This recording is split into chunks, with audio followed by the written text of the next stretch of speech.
자, 오늘 좀 복습을 해야 될 것 같아요. 그래서 3.1, 3주 첫 번째 강의는 복습을 하겠습니다.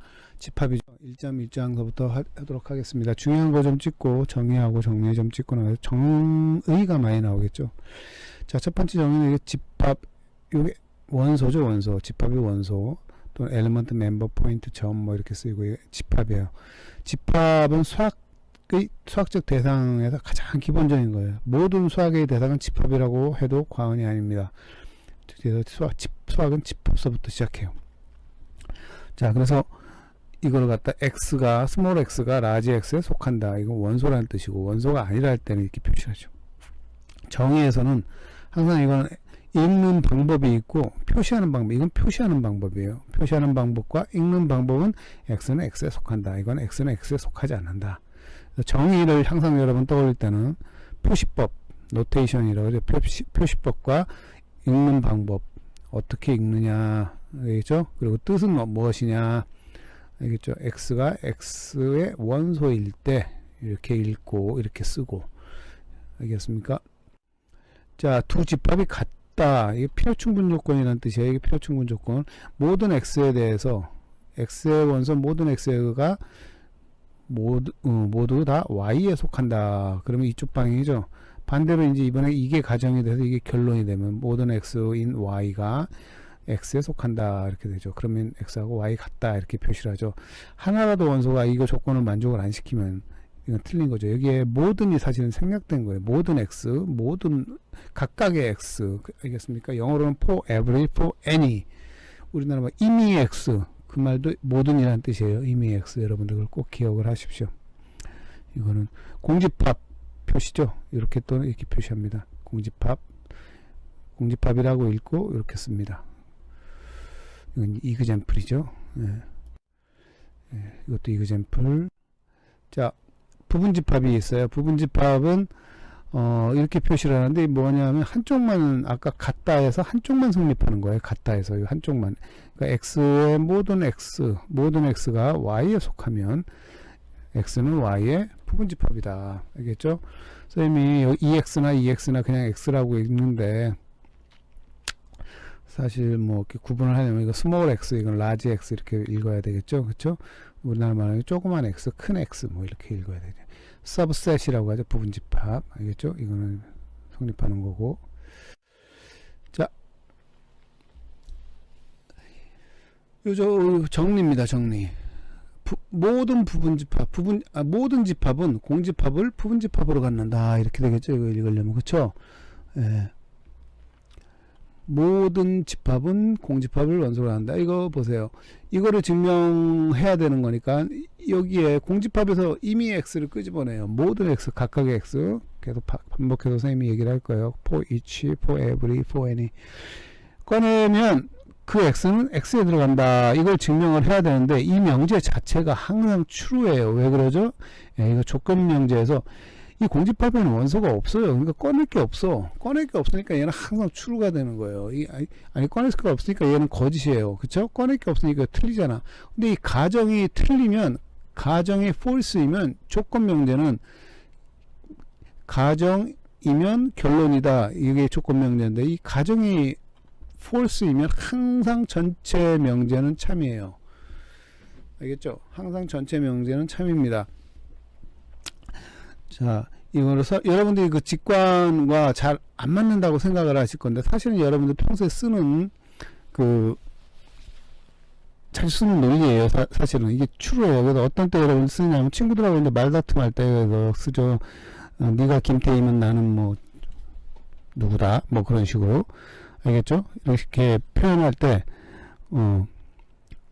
네가 김태희 네가 김태희다. 그게 틀렸잖아. 그쵸? 그러니까 네가 김태희면 내가 누구죠? 유명한 남자 배우 뭐죠? 고소? 모르겠네. 선생님이 연예인을 잘 몰라서 이거겠다. 그렇게 얘기를 하면 예, 가정이 틀리기 때문에 상대방은 분명히 김태희 아니잖아. 물론 김태희 아닌 경우를 얘기하는 거예요. 김태희 아니니까 그렇게 비유하면 예, 항상 맞는 말이 돼요. 가정이 틀리니까. 알겠죠? 그래서 여러분이 항상 보통 쓰고 있는 논리임에도 불구하고 이렇게 조건 명제로 나오면 아닌데 하고 이렇게 그런 경우가 많은데 아닙니다. 알겠죠? 조건 명제에서 가정이 틀리면 항상 참이에요. 그래서 이게 틀린 말이거든. 알겠죠? 자, 그래서 다음 거 보면은 이제 아까 두 집합이 주어졌을 때 같다. 그래서 여러분들이 수학에서 두 집합이 주어지면 항상 뭘 하냐면 두 집합이 진짜 다르냐를 알아야 될 거 아니에요. 그쵸? 그래서 구분을 할 수 있어야 돼요. 그러니까 물건을 여러분이 눈앞에서 이렇게 보고 두 개의 집합이 있으면 얘하고 얘는 다르네, 같네, 그걸 갖다 먼저 얘기를 할 수 있어야 되는데, 같다고 하는 것의 필요충분 조건이에요. 필요충분 조건은 x가 y의 부분집합이고 and죠. y는 x의 부분집합이다 이거예요. 이 정리예요. 그러니까 이게 필요충분 조건이니까, 사실 아까 정의에서 이거 뭐라 그랬냐면 x하고 y하고 같다. 정의가 뭐냐면 x의 모든 원소가 y의 원소이고 y의 모든 원소가 x의 원소이고, 그걸 보여야 돼요. 근데 그걸 보이는 게 사실은 그 정의에 따라서 보이는 게 사실은 어려워요. 왜 그래요? x의 모든 원소에 대해서 그걸 다 해야 되고 y의 모든 원소에 대해서 x에 들어가는 체크를 해줘야 돼요. 그쵸? 예, 그거는 일반적으로 쉽지가 않아요. 수학에서 자주 나오는 그 상황이에요. 여러분이 부딪히는 상황이에요. 알겠죠? 그래서 그걸 이겨내는 방법을 갖다가 증명하는 방법을 여러분들이 익히셔야 됩니다. 그래서 그걸 하기 쉽게 풀어쓴 게 바로 이거죠. 선생님이 방금 했던 것처럼 x의 모든, 이 말이 x의 모든 원소가 y의 원소이다 라는 걸 증명을 하고, y의 모든 원소가 x의 원소이다. 그쵸? 예, 바로 선생님이 그 정의를 갖다 그대로 풀어쓴 겁니다. 필요충분 조건. 알겠죠? 예, 집합의 상등과 부분집합의 정의에 명백하다. 자, 이거 x가 y의 부분집합인데 x하고 y가 같지는 않대. 그러니까 작다는 얘기죠. x가 작다는 얘기예요. 그래서 이걸 x를 y의 진부분집합이라 합니다. 진부분집합. 물 좀 마시고.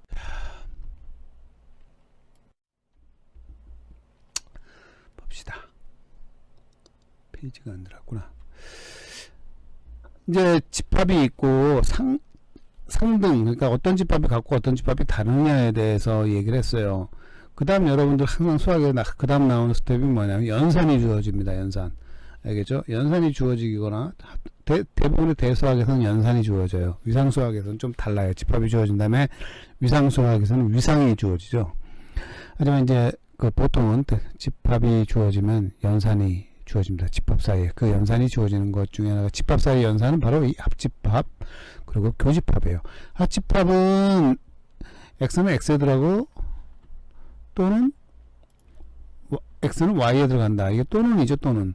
그쵸? x는 x 또는 x는 y. 양쪽 집합에 어느 하나에만 들어가면 돼요. 합집합은. 교집합은 그리고예요. and이기 때문에 양쪽 집합에 다 들어가 있어야 돼요.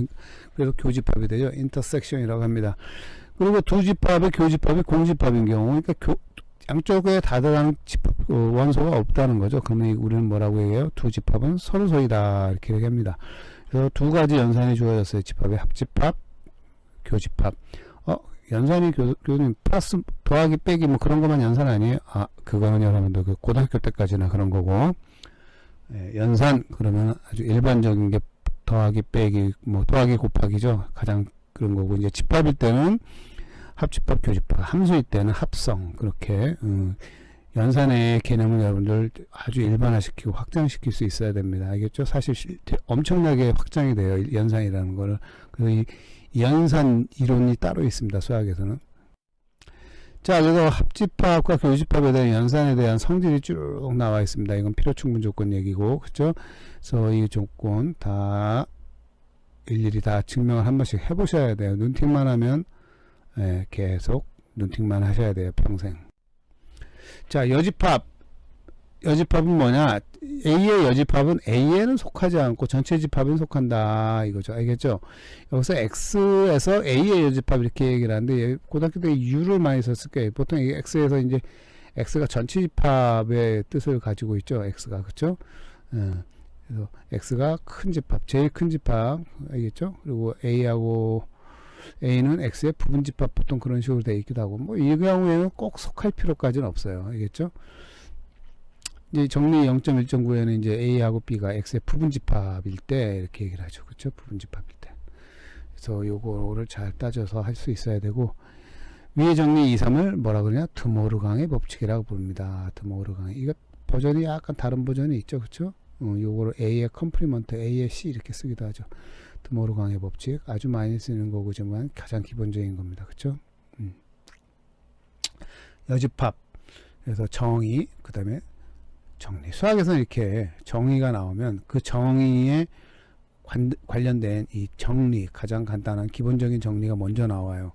물론 이제 기본적인 정리지만 이제 좀 복잡한 정리로 많이 올라가겠죠. 자, 이제 순서쌍에 나옵니다. 순서쌍, ordered pair. 이게 이제 두 개일 때는 ordered pair 두 개, ordered pair, 순서가 있는 pair, x, y 이렇게 나오는데, 사실 ordered pair는 n tuple 이렇게 돼버리면 이게 뭐가 n개까지 구성분, 이건 두 개잖아요. n개까지 이렇게 쓸 수 있어요. 이게 첫 번째 성분 x, 두 번째 성분 y. 근데 이제 ordered pair 그러면 이게 두 개짜리가 가장 많이 쓰이죠. 그렇죠? 그래서 ordered pair에 이렇게 어떤 요거가 이제 x, y가 있으면 이렇게 만들면 얘가 이제 하나의 또 원소가 되는 거예요. 이렇게 요런 것들만 다 모아놓으면 집합이 되겠죠. 그 집합이 얘는 원소가 돼요. 그러니까 여러분 집합을 먼저 정의하는 게 아니라 어떨 때 보면 원소를 먼저 정의를 해요. 이렇게. 그래서 이렇게 생긴 거를 다 모아놓은 걸 전체 집합이라 하자 이렇게 얘기를 하겠죠. 자, 그러니까 여기서 이제 뭐냐면 집합이 하나 사실 새로 나온 거예요. 이런 모양을 다 모아놓은 집합에서 그 원소 두 개가 같다라는 건 뭐냐 하면은 앞에 건 앞에 거끼리 같고 뒤에 건 뒤에 끼리 같을 때만 요 end예요. end. 콤마는 수학에서는 end라고 보통 여러분들이 간주하시면 됩니다. 알겠죠? 그래서 둘 중에 하나만 달라도 다른 거예요. 두 개가 같아야 돼요. 알겠죠? 그래서 보통 xy는 yx하고 달라요. 그렇죠? 왜냐하면 x하고 y가 다르니까. 이걸 순서쌍이라 한다 하는 거를 기억을 꼭 하시고. 자, 정의예요. 이게 바로 뭐냐면 바로 아까 선생님이 얘기했잖아. 이렇게 순서상 이렇게 가로하고 x, y 이렇게 해놓고 이런 놈들을 다 모아놓은 거 집합이 새로가 되잖아. 그 집합의 표시를 어떻게 하냐? x 곱하기 y 이렇게 표시를 합니다. 알겠죠? 이거 카테시안 프로덕트라고 하죠. 보통 카테시안 프로덕트. 데카르트가 처음에 이 집합을 쓰기 시작했대요. 그래서 정의예요. 이렇게 아까 선생님이 이렇게 말한 그렇게 정의한 집합을 이렇게 표현하기로 했어요. 알겠죠? 이거를 또 다른 말로 어떻게 또 표현을 하냐면 집합론에서는 정의가 요 카테시안 프로덕트 여기 안에 속한 요 원소를 갖다가 말로 풀었어요. 뭐라고 풀었으냐면은 x하고 y가 릴레이션이 있다고 풀었습니다. x하고 y가 릴레이션이 있다. 여긴 뭐예요? x하고 곱하기 y의 부분집합 r. 얘의 부분집합, 부분집합이니까 얘가 전부 다 될 수도 있고, 얘의 일부분만, 순서상의 일부분만 가져와요. 그 원소 일부분만 가져와서, x에서 y로의 관계라 불러요. 부분집합을. 어떤 놈이나. 알겠죠? 그래서 이렇게 나타냅니다. 그러니까 이거는 뭐, 이거 임의로 아무거나 다 가져와서 이 관계, 아무거나 가져오면 다 관계가 됩니다. 관계, 릴레이션이라고 부릅니다. 알겠죠? 아무거나 가져오면 릴레이션이에요. 어떤 뭐 조건이 따로 없습니다. 알겠죠? 없어요. 아무것도 없어요, 진짜. 뭐 있다고 생각하면 큰일 나, 여러분들. 아무것도 없어요. 그냥 부분집합 아무거나 가져오면 돼. 아무거나 가져오면 그걸 갖다 릴레이션이라고 그래요. 릴레이션. x는 y와 r 관계되어 있다. 이렇게 씁니다. 그 부분집합에 x와 y가 속하면. 자, 이게 정의예요. 교수님 뭐 이렇게 별로 의미도 없는 걸 이렇게 정의를 합니까? 수학은 별로 의미 없는 거를 정의를 많이 해요. 여러분이나 저나 별 의미가 있을 거라고 생각하는 게 착각이에요. 알겠죠? 우리가 필요하면, 이런 정도에 필요하면 별 의미가 없더라도 정의를 해서 씁니다. 그래서 여러분들, 저 정의는 뭔가 엄청난 게 있을 것 같다. 그런 식으로 생각하지 마요. 알겠죠? 그냥 보이는 대로 받아들이세요. 제발. 알겠죠? 보이는 대로 받아들이세요. 있는 그대로 읽고 있는 그대로 들으세요. 오버액션 할 필요가 없어요. 수학에서는 절대 오버액션 하면 안 돼요. 그래서 감정이입을 시키면 안 돼요. 여러분의 어떤 것도 이입시키면 안 됩니다. 인문학하고는 완전히 반대예요. 감정이입은 절대 금물이에요. 수학할 때. 특히 사실 자연과학 할 때는 항상 그래요. 모든 자연과학은. 그래서 관계는 별거 없어요. 이제 관계를 가지고 온 다음에, 그러니까 x, y, 아니 x 곱하기 y에서 카테시안 집합이죠. x 곱하기 y라는 집합에서 부분집합을 가져왔는데, 그 부분집합을 가져왔는데, 이제 그냥 아무렇게나 만든 거 아니야. 근데 아무렇게만 만들어져 있는 것 그냥 쓰진 않겠죠. 거기서 일단 가져왔는데, 사실은 뭘 하려고 가져왔냐면 뭔가 하려고 가져온 거예요. 사실은. 예, 이제 앞으로 나올 거예요. 근데 그걸 먼저 생각할 필요는 없어요. 정의 0.1.12 보면 거기에서 이제 뭘 할 거냐면 바로 이거를 할 거예요. 얘는 x상의, 즉 x에서 x로의 관계라 하자 이 말이에요. x는 공집합이 아닌 집합이에요. 그래서 x상에서 노는 거예요. 그래서 x 곱하기 x예요. 사실은 x에서 x로의 관계라 하자 그랬으니까 x 곱하기 x에 속하는 거예요. 얘는 물결문이죠. 얘는 반사적이다. 얘는 대칭적이다. 얘는 추이적이다. 이게 무슨 말이냐면 이미 x에 대해서 x는 x다. 요게 나중에 어떤 의미를 가질지 몰라요. 이게 이제 그때그때 의미를 부여합니다. 여러분. 수학에서. 그때그때 정의를 내려서 써요. 근데 이건 가장 일반적인 폼이에요. 반사적, 대칭적, 추이적. 반사적, 리플렉시브는 이거고, 시메트릭은 대칭이죠. x하고 y가 관계가 있으면 y하고 x하고 관계가 있는 거예요. 그 관계라는 게 사실 어떤 거냐, 예, 나중에 정의가 돼요. 디테일하게. 알겠죠? 그래서 일반적으로 그냥 관계. 그렇죠? 그리고 추이는 3단 관계, 3단 문법도 이거 하나 한 건데, 3단 문법은 인문학에서나 철학에서나 3단 문법 그러지, 수학에서는 3단 문법이라고 하지 않고 추이적이라고 합니다. x하고 y가 관계가 있고 y하고 g가 관계가 있으면 x하고 g가 관계가 있다. 이게 동치 관계죠. 알겠죠? 요 세 개를 다 만족시키는 요 관계를 동치 관계라고 합니다. 뭐라고? equivalence relation이에요. equivalence relation.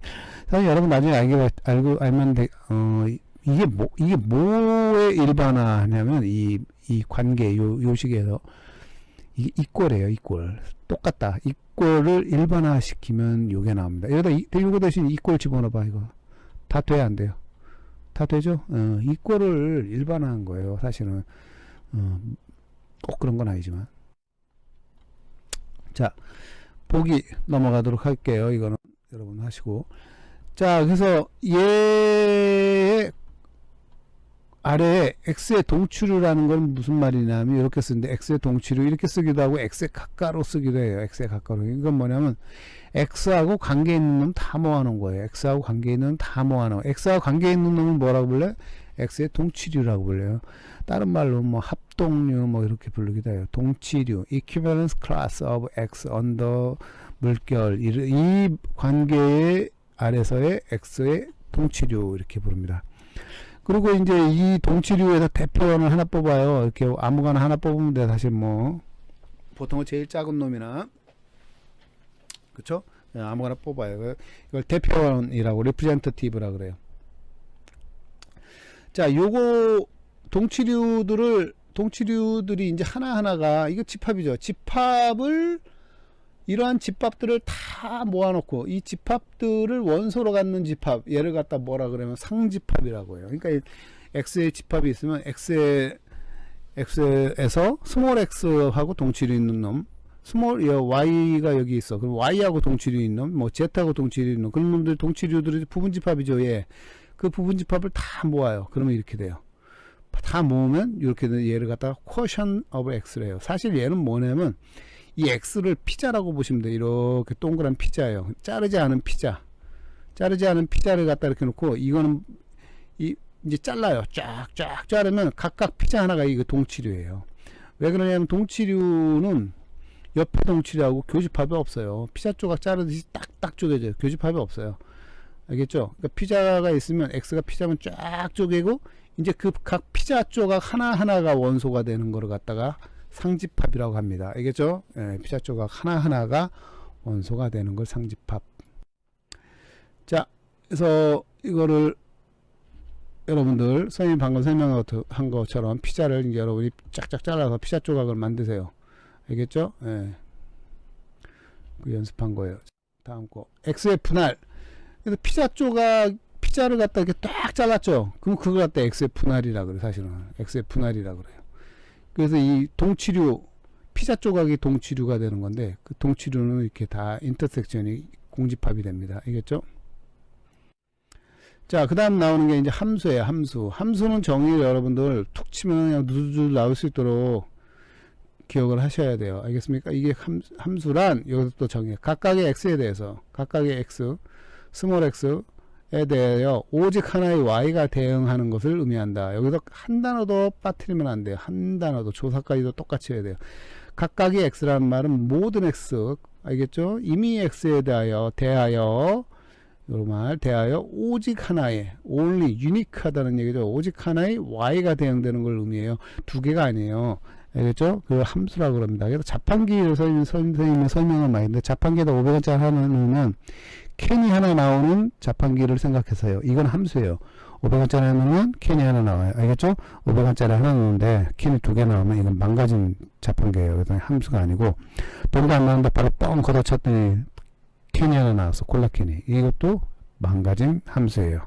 알겠죠? 그러니까 하나 넣으면 하나 나와야 돼요. 500원짜리 하나에 콜라캔 하나. 알겠습니까? 예, 그게 함수가 됩니다.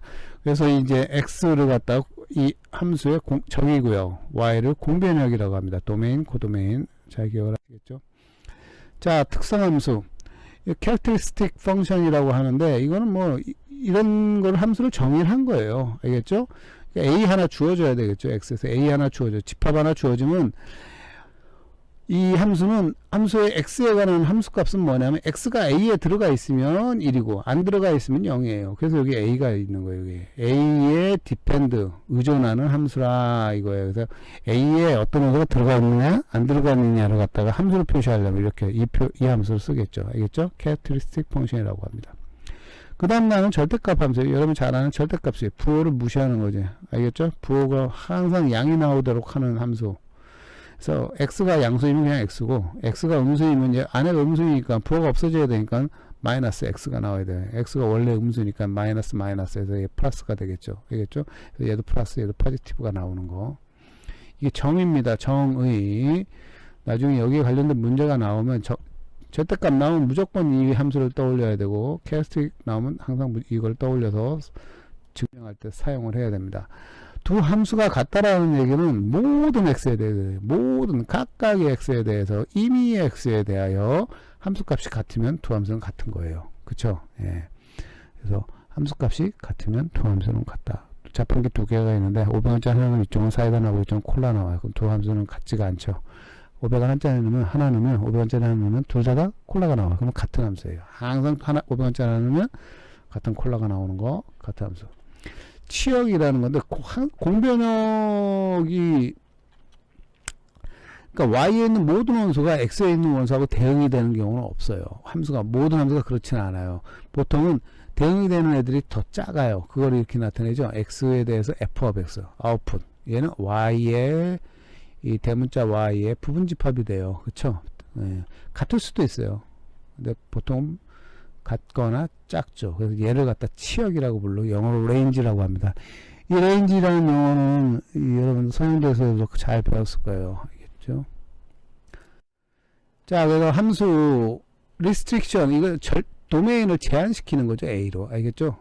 도메인을 A로만 제한시키는 거고 항등함수는 X 집어넣으면 그냥 X가 나오는 거예요. Y 집어넣으면 Y 나오고 Z 집어넣으면 Z 나오고 알겠죠? 이걸 항등함수라고. 당연히 항등함수는 정의구역하고 코도메인, 공변역이 같겠죠. 여러분 함수할 때는 요 정의구역하고 코도메인, 공변역이 뭔가를 먼저 잘 보셔야 돼요. 그냥 함수 그렇다고 그냥 모든 함수가 아니니까 어떤 함수가 주어졌냐를 보려면 디테일하게 차근차근히 보셔야 됩니다. 알겠죠? 항등함수 이게 같아. 포함함수, 인클루전 함수죠. 이거는 어떻게 돼요? 예, 포함되는 항등함수의 A로의 제한함수 이걸 항등함수라 포함함수라고 그러죠. 인클루전 펑션. 확장함수라는 게 있어요. G하고 F가 있는데 이거 Z에서 Y로 가는 거, X에서 Y로 가는 거예요. 근데 X가 Z의 부분집합이면 어떻게 돼요? G를 갖다가 X로 제한을 해버리면 이건 뭐가 돼버리죠? F가 돼버리겠죠? 그쵸? 이렇게 돼버리면 이 G를 F의 확장함수라고 그러죠. G가 도메인이 더 큰 거예요. 알겠죠? 합성함수, 이건 함수의 연산이죠. F 동그라미 G, G 이거 G 동그라미 F 썼으니까 F가 먼저 가야 되겠죠. F가 먼저 가야 되니까 이거 보세요. X에서 Y로 가고 Y에서 Z로 갔어요. 그러니까 F가 먼저 가야 돼요. 그러니까 F가 뒤에 써야 됩니다. 표시는 이렇게 합니다. 합성함수라 그래요. 이거 두 개를 합성함수, 이렇게 이거 두 개를 연결시키는 거죠. 이 합성함수라고 이렇게 쓰고, 계산은 이렇게 써요. F 먼저 하죠. X를 F에다 먼저 집어넣고 그 다음에 G에다 집어넣습니다. 알겠죠? 자, 이미지라고 그러죠. 그러니까 X를 갖다가 F에다 집어서 나오는 놈 있죠. 그쵸? 이거 오타. A 아니에요. A 아니고 X예요. X, F of X. 이게 A가 되면 그냥 요것도 다 A로 해야 돼요. A. 오타. 알겠습니까? 예. 상이고, 이거 집합의 역상이에요. 집합의 역상은 뭐냐면, 모든 X들의 집합이 어떤 X? 보냈더니, F에서 보냈더니 D로 다 들어갔어. D의 인버스 이렇게 쓰죠. 이거 역상입니다. 이 표시는 역상은 역함수가 아니에요. 나중에 배우는 역함수가 아닙니다. 알겠죠? 역상, 인버스 이미지 표시예요. 표시법이 똑같으니까 잘 봐야 돼요. 알겠죠? 얘는 뭐냐면 도메인의 부분집합이에요. 알겠죠? 도메인의 부분집합, 도메인의 원소들 중에 하나예요. 도메인의 원소들을 모아놓은 거예요.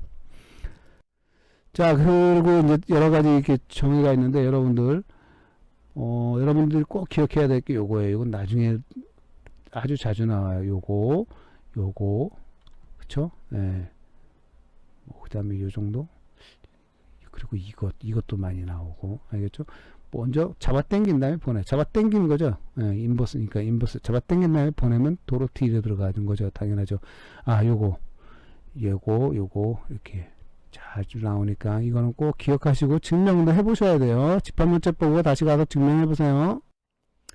자, 함수의 종류. 이건 나중에 또 나와요. 1대1 단사. 이건 나중에 나오니까, 이건 넘어가도록 합시다. 여기서는.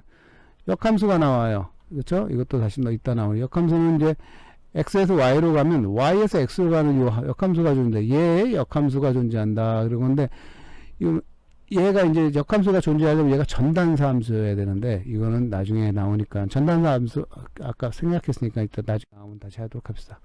자, 그래서 여기까지가 되나요? 아, 또 여기 가산집합 좀 더 나가야 되네. 무한집합하고 유한집합이 있어요. 1부터 n까지 이게 유한집합이에요. 파이나이트 셋이죠. 그러니까 우리가 나열을 할 수 있어요. 책상에다 쭉 나열을 할 수 있다고 이제 가정을 하는 거예요. 이렇게 나열을 할 수 있으면 유한집합이고, 유한이 아니면 무한집합이에요. 알겠죠? A, B가 유한집합이고 서로서이면 얘도 어떻게 돼? 합집합했죠? 유한집합이에요.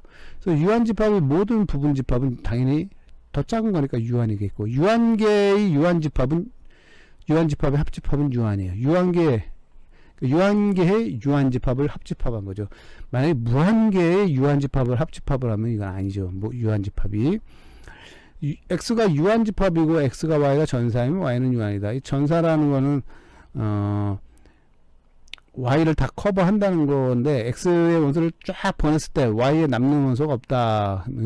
그걸 전사라 그러는데, X가 유한이니까 전사면 X의 원소가 더 많거든요. Y는 유한. 아까 이게 전사를 생각했더니 이걸 설명을 못 하겠네. 나중에 나오면 다시 한번 해볼게요.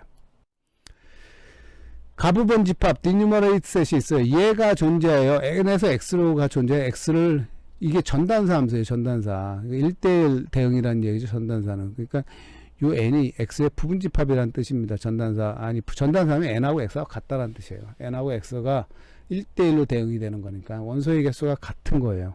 그러니까 자연수의 집합하고 원소의 개수가 같은 집합을 다른 말로 하면 디뉴머러블이라고 합니다. 디뉴머러블. 알겠죠? 그래서 유한집합이거나, 알겠죠? 1부터 n까지 하여튼 우리가 언급할 수 있는 숫자의 그런 숫자만큼 가지고 있는 거를 유한집합이라고. 유한집합이거나 가부번이면 우리는 뭐라 그러냐면 카운터블이라고 합니다. 카운터블. 그러니까 쉽게 얘기해서 자연수의 개수보다 같거나 작은 원소의 개수를 가진 집합을 카운터블이라고 그러고, 가부번이 아니면, 가산이 아니면 언카운터블이라고 합니다. 알겠죠? 그러니까 자연수의 원소의 개수보다 많은 경우가 이제 언카운터블이 될 거예요. 쉽게 얘기해서. 알겠습니까? 그래서 집합론에서 배운 거니까 집합론 책 가서 한번 다시 복습을 하세요. 여러분들 집합론 책이 왜 얇은지 아세요? 항상 들고 다니면서 복습하라고 얇은 거예요. 집합론 책 복습하십시오. 자, 오늘은 여기까지일 것 같아요. 자, 한 페이지가 더 있었네. 이 페이지 수가 없으니까 이게 몇 페이지가 남았는지 모르겠네. 그래서 이것도 집합론인데 x가 무한집합이라. 자, 그러면 가부번인 부분집합이 존재한다. 그렇죠. 그리고 가산이고요. 전사라고 하면 그러면 가산이다. 이거는 집합론에 나오는 건데, 그때 나올 때 한번 다시, 여기 증명도 없으니까 여러분들 집합론 책 가지고 와서 증명 가서 봐야 돼요. 알겠습니까? 예, 증명 보면서 차분히 생각을 한번 다시 하셔야 됩니다. 이거는 나올 때 다시 한번 얘기를